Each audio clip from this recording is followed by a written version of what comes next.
I can hear you there, Minister J, prattling on every word you say. But let me now have another word so that you cannot deny you've heard. Oh, he's prattling on, he's prattling on, he's prattling on. He said he'd give me the mic. He's still going, he's still going, he's still going. He knows my hand's up and he doesn't want to let the mic be surrendered. Come on, mate. Come on.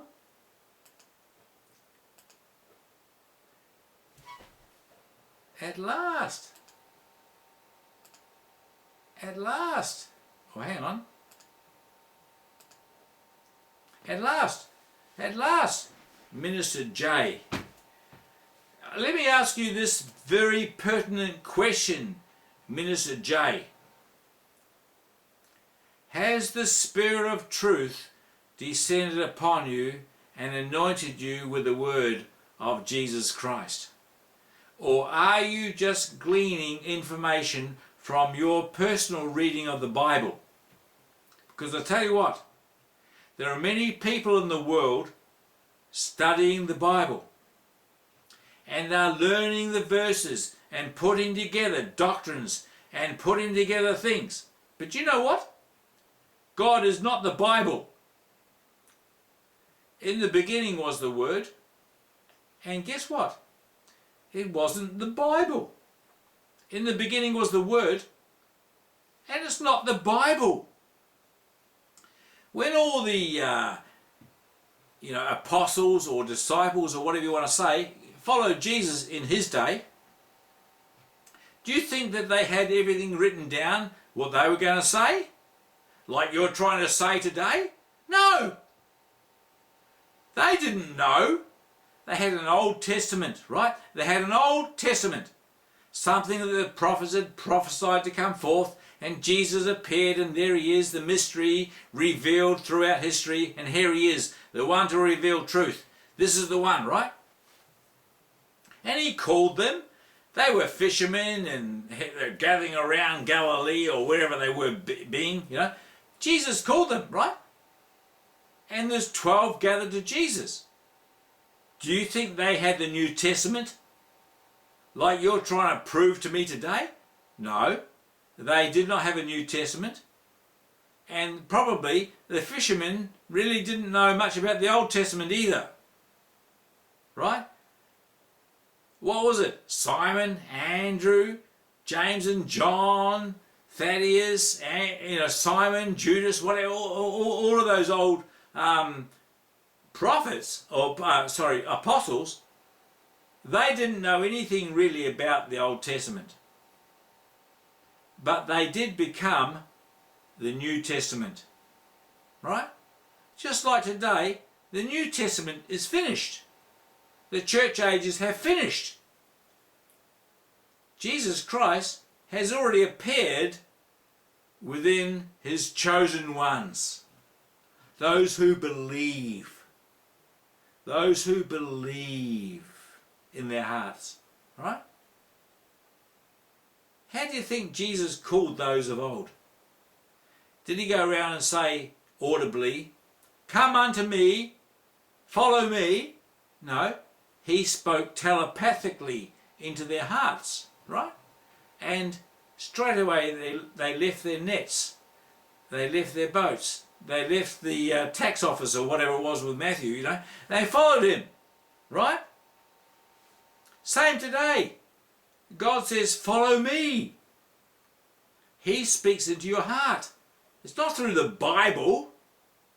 The Bible gives a reference of what happened in those days. What happened in those days was written down sometime later, and a lot of it is just spurious comments. Spurious comments. They were repeated by many scribes over time, you know, to be something that was spoken as a method of understanding what God is. And, many of the writings, even of the apocryphal things and everything else, it's just writings of ancient times that were repeated time and time again to give you a reference of yourself that you might know God is true. Is Jesus true? Did Jesus really come here? Can Jesus be found in space and time? Well, I tell you what, when Jesus disappeared, you cannot find him. You cannot find a body. You cannot find any history. But I tell you what, Christ in you is the mystery. Christ in you is that mystery. And it speaks today. Why? Because you have a knowledge of something. You came from somewhere. It's written in the stars. It's spoken of you. There's something there. Right? And it's you. I know it's me. You know it's you. Jesus knows it too. He gathered all things to himself and he shared all things with everyone. It's written in the stars. It's written in the heavens. It's written on paper too. It's also written in the genetics of you. It's archived in the biological anatomy that records all things through space-time reality. It's written in the mind of humanity. And all things for billions and squillions of countless years is written there. Are you going to overcome death in the body? Is that which is written in the heavens signifying to you that you are also the overcomer too? I tell you what, you got the lot. You can receive this one who overcame and gathered all things into the holy name and shared their one with all who claim that same name through that rising flame. That rising flame that cleanses and purges and purifies and opens your eyes that you might realize that you are that one too. I tell you, you are that one. You are that one. You are the risen Son. I tell you, you are the risen Son. Don't let history veil your eyes with that mystery. The mystery dissolves the history. Christ in you is you. You are that one. I'm telling you, do not be defiled by the thoughts of dead men who confound you time and time again, but rise up into that one who speaks life to you. The true you be, before the time began, that eternity. Come, restore unto you the holy mind and find the one you be.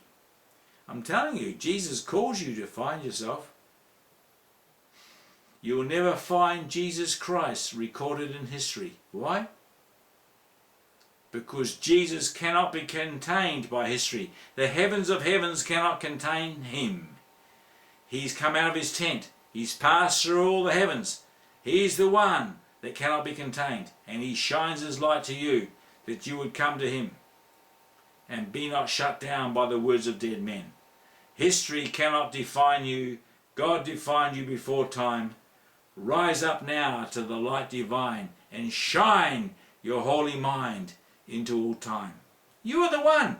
You are the one. You are the one. You're the one. You're the Son. You're the Father. You're the everyone.